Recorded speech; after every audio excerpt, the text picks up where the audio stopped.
देखिए chemical tankers में ना दो चीजें बड़ी इंपॉर्टेंट होती हैं जो कम लोगों को पता होता है। एक आपको पता होना चाहिए सर्टिफिकेट ऑफ फिटनेस, ठीक है ना। सर्टिफिकेट ऑफ फिटनेस के अलावा जो सेकंड चीज इंपॉर्टेंट है वो आपको पता होना चाहिए P&A मैनुअल। P&A मैनुअल जो है आपको पता होना चाहिए प्रोसीजर्स एंड अरेंजमेंट मैनुअल जो है जो जहाज पे होता है बहुत कम लोग कंसीडर करते हैं। देखिए होता क्या है, the purpose of the manual, इस मैनुअल का एक पर्पस है। क्या पर्पस है आपको पता है कि बहुत हम लोग लोडिंग करते हैं, डिस्चार्जिंग करते हैं, is to identify the arrangements and equipment जो हमें जरूरत होती है, required to enable compliance as per the IMO, as per the MARPOL with NX2, ठीक है ना। और क्या चीज है, जैसे पता है NX1 ऑयल का है, आपका NX2 आपका केमिकल का है, फिर आपको पता है नॉक्सियस लिक्विड बल्क इन पैकेट फॉर्म है, फिर सीवेज है, गार्बेज है, एयर पोल्यूशन है, ठीक है सब। एंड होता क्या, and identify for the ships officers for all operational procedures with respect to the cargo handling, उसमें tank cleaning, slopping, deslopping, handling, residue, ballasting, deballasting, समझ ये सब चीजें होती हैं। इसमें क्या है, master shall ensure that no discharge into the sea of cargo residue और रेजिड्यू, मतलब ये सब नहीं होना चाहिए। और क्या चीज है, मैनुअल जो है अप्रूव्ड होता है एज पर द क्लास। अब जैसे आपकी क्लास लॉयड्स है या आपकी रीना है, ठीक है ना, in the behalf of the administration, ये सब चीजें होती हैं। थोड़ा सा मैं आपको दिखाना चाह रहा हूँ, ये देखें सब, ये आपने देख लिया, ठीक है सब। ये आपके सारे इसमें डिफरेंट सेक्शंस हैं, फिर आपके मेन फीचर्स हैं, ठीक है सब। उसके बाद आप ये देखें description of the ships, equipment and the arrangements हैं, ठीक है। उसके बाद आप ये देखें बेलास्टिंग, डी बेलास्टिंग के बारे में है।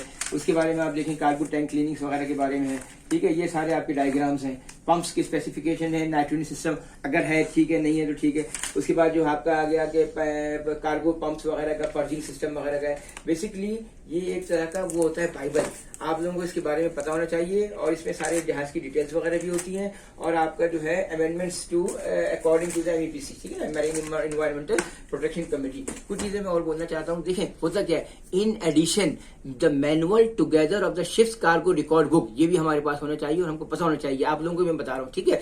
Master shall ensure no discharge into the sea, ये भी चीजें पता होनी चाहिए, जरा सुन लें, ठीक है। अभी मैं बता रहा हूँ, देखिए NX2 जो है क्या, natural liquid substance in the packet form, ठीक है ना। NX2 required that each ship which is certified for the carriage of noxious liquids bulk shall be provided with the procedures and arrangements manual and we must refer to this manual। मैंने आपको इसलिए बताया था ये refer करना जरूरी है। बहुत से लोग क्या करते हैं, ये जहाज पे ऐसी पड़ा रहता है, उसको देखते नहीं है। हमको चाहिए एज ए सीनियर्स इसको कंसल्ट करें और हमारे को 10-12 चीजें इसमें एडिशन पर चलेगी। फिर क्या होता है, इंटरनेशनल कन्वेंशन की भी रिक्वायर्ड है, जो आपका मार्पोल 73-78 है, कि आप इसको भी कंसिडर करें। मैनुअल जो है वो आपका इसमें विद द अपेंडिक्स 3, अपेंडिक्स 4 और NX2, इसके बारे में भी डिटेल्स लिखी हुई होती है, ठीक है सब। Manual has been approve always by the administration. In addition, this manual together with the cargo record book and आपका हमारे पास जो इंटरनेशनल सर्टिफिकेट ऑफ फिटनेस होता है for the carriage of dangerous goods, जो कि हमें चाहिए होता है केमिकल टैंकर्स के लिए, will be issued by the administration to control the purpose in order to ensure that full compliance, मतलब हमारे को फुल कंप्लायंस करना है। अदरवाइज आपको अगर ये सब चीजें नहीं होंगी तो आपको सर्टिफिकेट ऑफ फिटनेस जो है वो इश्यू नहीं होगा और फिर आप जो है कार्गो कैरी नहीं कर सकते। सब है बहुत सारी बातें, मैं आपको 1 घंटा बोल दूं, मगर ये एक स्मॉल वीडियो है जो कि व्हाट्सएप पे शेयर कर सकें। Thank you sir.